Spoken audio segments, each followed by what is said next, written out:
Assalamu alaikum friends. Welcome to my YouTube channel Isaac Bilgi for GK. In today's class, we will discuss about the Anglo-Sikh Wars. तो Anglo-Sikh Wars को हम आज की class में पढ़ना है. अभी तक हमारे चैनल पे आप नए हैं तो सब्सक्राइब करें, बेल आइकॉन क्लिक करें ताकि हमारी वीडियो की सूचना आप तक पहुंच सके. तो हम लोग आज इस क्लास में एंग्लो सिख वार के बारे में पढ़ेंगे.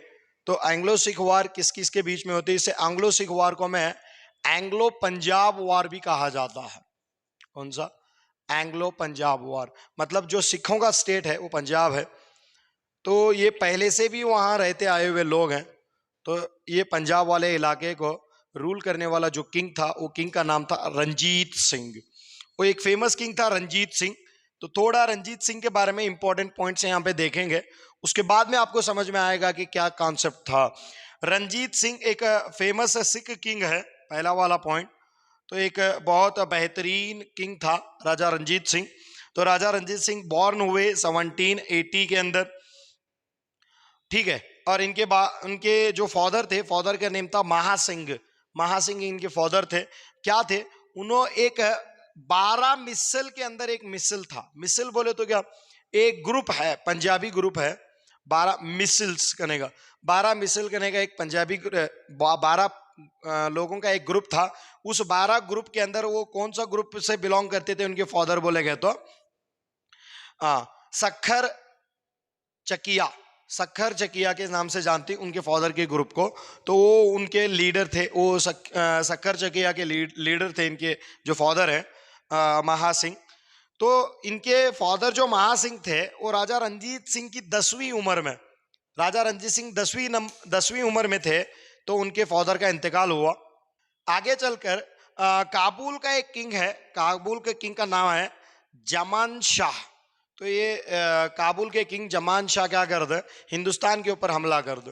तो हिंदुस्तान के ऊपर जब अटैक करते हैं, अटैक करने के बाद में उनको एक काबिल लड़का दिखते. उस काबिल लड़के का नाम था राजा रंजीत सिंह. तो उन्होंने क्या करते हैं, उसके अंदर की जो खासियत थी, उस खासियत को पहचान के इसको लाहौर का गवर्नर बनाया जाते. जब ये लाहौर के गवर्नर बने थे, उनकी एज थी 19 साल. तो राजा रंजीत सिंह लाहौर का राज्यपाल बने, लाहौर के गवर्नर बने. जैसा ही लाहौर के गवर्नर बने तो इनको ये जमान शाह जो था काबुल का या अफगानिस्तान का, वो इनको एक टाइटल दे दिया राजा. इनका नाम था रंजीत सिंह. तो अब ये जान लगे राजा रंजीत सिंह. और इनके जिंदगी का एक मकसद था. वो मकसद क्या था? पूरे सिख कम्युनिटी का पावर इनके अंडर में आना है. पूरे सिख कम्युनिटी की हिफाजत ये लोग करेंगे, पूरे सिख कम्युनिटी को ये देखेंगे, ऐसा इनका कहना है. तो ये उनका एक मकसद था. तो आगे चल के इन्होंने क्या करे, पंजाब स्टेट बोल के एक पंजाब किंगडम एक बनाते, एक सल्तनत बनाते अपने नाम पे. तो राजा रंजीत सिंह एक फेमस किंग थे पंजाब किंगडम के, और उस पंजाब किंगडम को एक अच्छी पोजीशन दिखा दो. इस तरह से राजा रंजीत सिंह एक नॉर्मल इंसान से राज्यपाल बने, गवर्नर बने, गवर्नर से बादशाह बने. ये अंग्रेजों को एक खटका बन के इनको तकलीफ देने लगा. तो अंग्रेज कहने लगे, राजा रंजीत सिंह तुम हमारे ऊपर हमला मत करो. तो हम तुम्हारे ऊपर हमला नहीं करेंगे. दोनों जने मिला के हम क्या करेंगे, एक दोस्ती का ट्रीटी बना लेंगे, दोस्ताना ताल्लुकात कायम करेंगे. कब? 1809 के अंदर. 1809 के अंदर, 1809 के अंदर क्या है, Britishers and friendly made the treaty of friendly. Friendly एक ट्रीटी बना ले दो. ट्रीटी के कॉन्सेप्ट क्या है? पंजाब के ऊपर ब्रिटिश आंख उठा के नहीं देखेंगे और ब्रिटिश के ऊपर पंजाब आंख उठा के नहीं देखेगी. अब भैया राजा रंजीत सिंह को भी मंजूर दो, क्योंकि उनको मेन मकसद क्या था उनका, उनके कम्युनिटी को प्रोटेक्ट करना और उनके कम्युनिटी को अपने पावर में लाना है. तो ये राजा रंजीत सिंह का मकसद था. इसीलिए राजा रंजीत सिंह ने एक स्ट्रॉन्ग आर्मी बनाई थी. तो राजा रंजीत सिंह की आर्मी क्यों इंपॉर्टेंट थी? तो पहला पॉइंट था, राजा रंजीत सिंह की आर्मी एक यूरोपियन मॉडल की आर्मी थी. इसीलिए तो अंग्रेजों ने घुटने टेका था, इसीलिए तो अंग्रेजों ने फ्रेंडली ट्रीटी कर लिया, क्योंकि वो भी एक यूरोपियन मॉडल था. तो राजा रंजीत सिंह का, ठीक है, क्यों यूरोपियन मॉडल के साथ साथ उसके अंदर कुछ सिख्स भी काम करते थे, उसके अंदर गोरखा लोग भी काम करते थे, उसके अंदर बिहारी लोग भी काम करते थे, उसके अंदर पठान्स अफगानिस्तान के जो पठान थे, दिखने के लिए जो,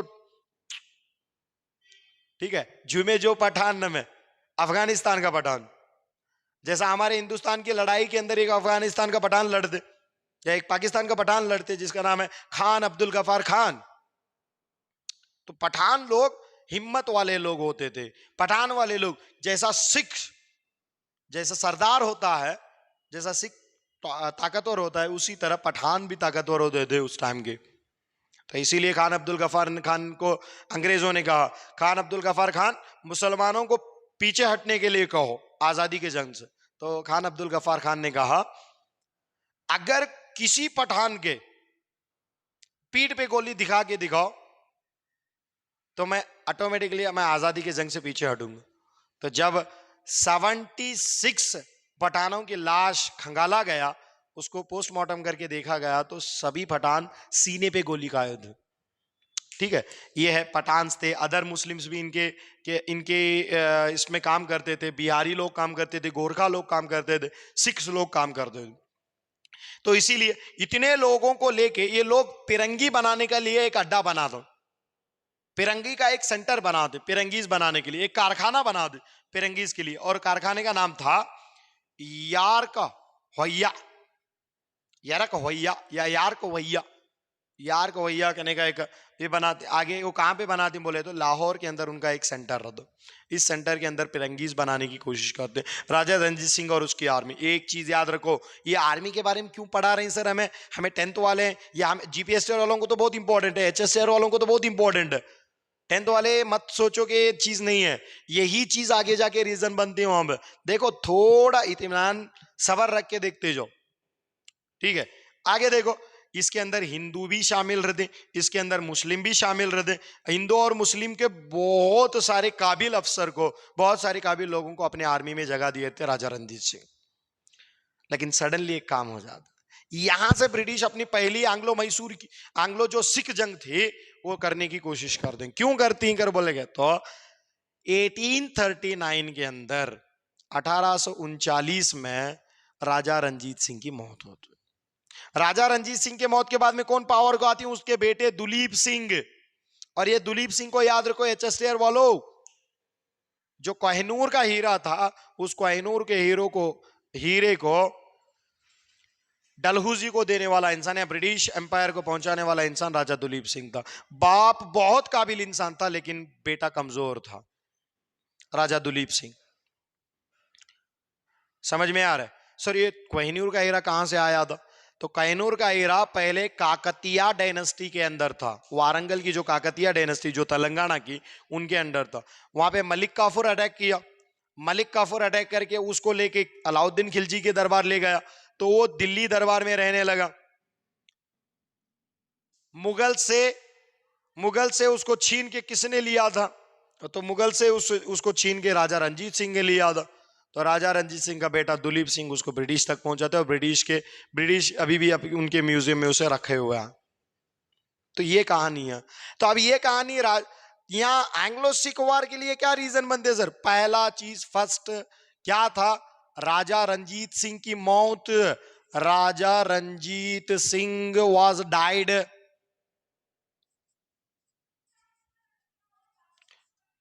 राजा रंजीत सिंह की मौत होती।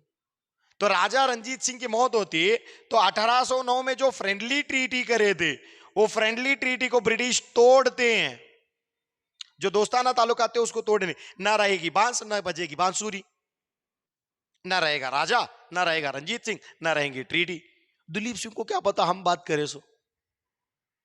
तो ये वाले कॉन्सेप्ट है, इसीलिए उसको तोड़ने के लिए सामने आता।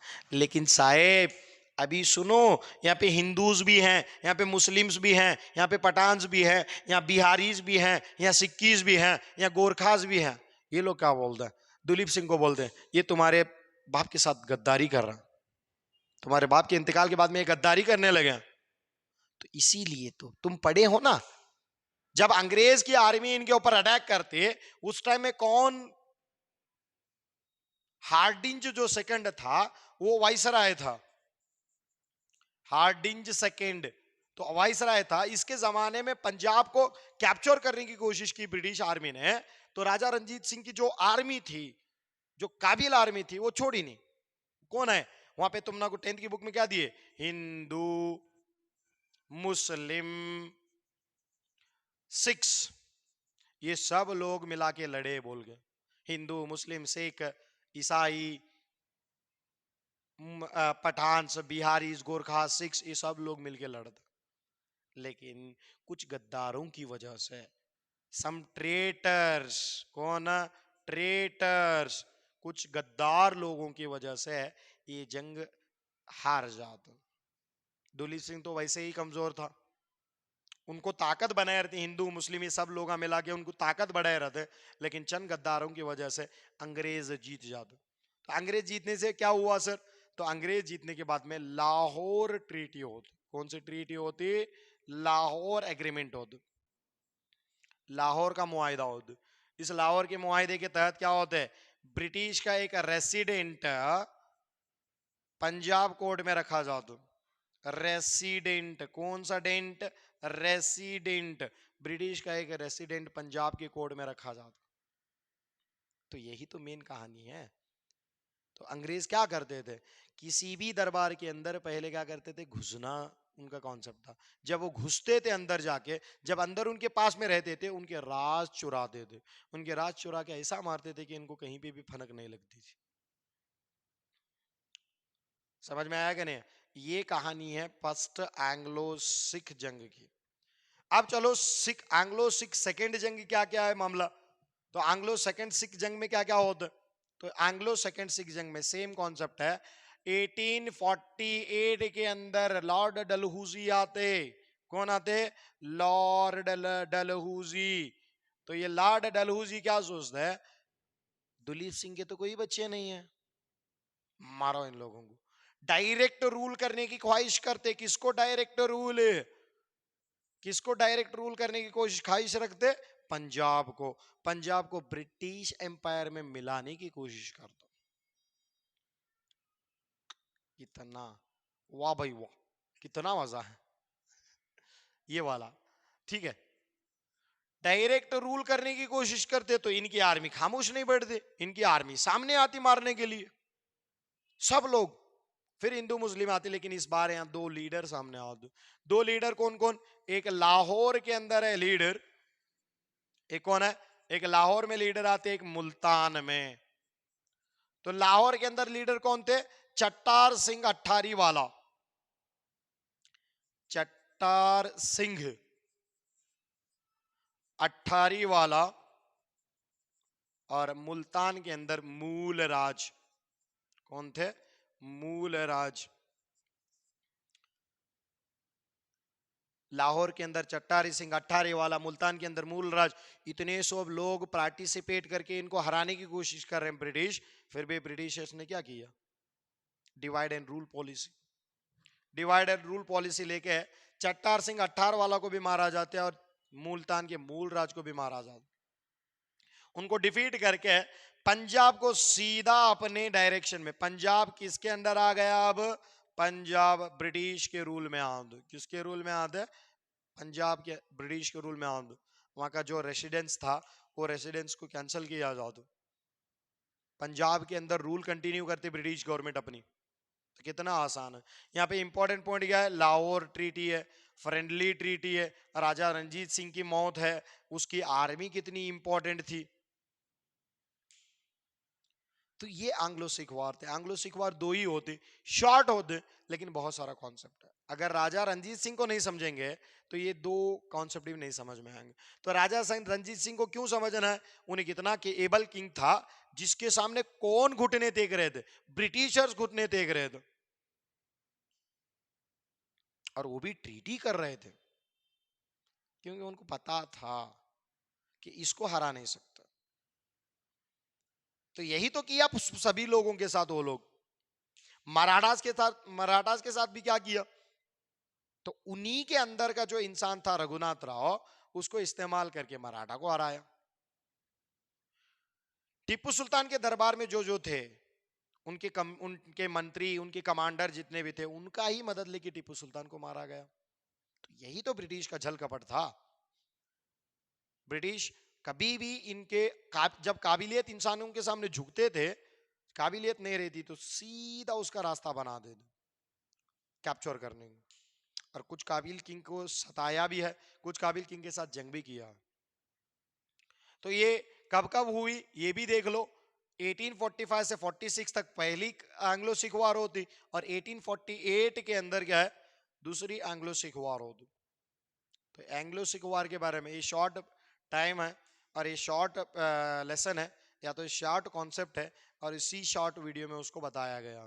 तो इस वीडियो को बड़ा ना करते हुए, अगर आपको समझ में नहीं आया तो कमेंट करें, अगर समझ में आया तो लाइक करें और शेयर करें। फिर मिलेंगे अगली वीडियो में एक नए कॉन्सेप्ट के साथ, तब तक के लिए अल्लाह हाफिज।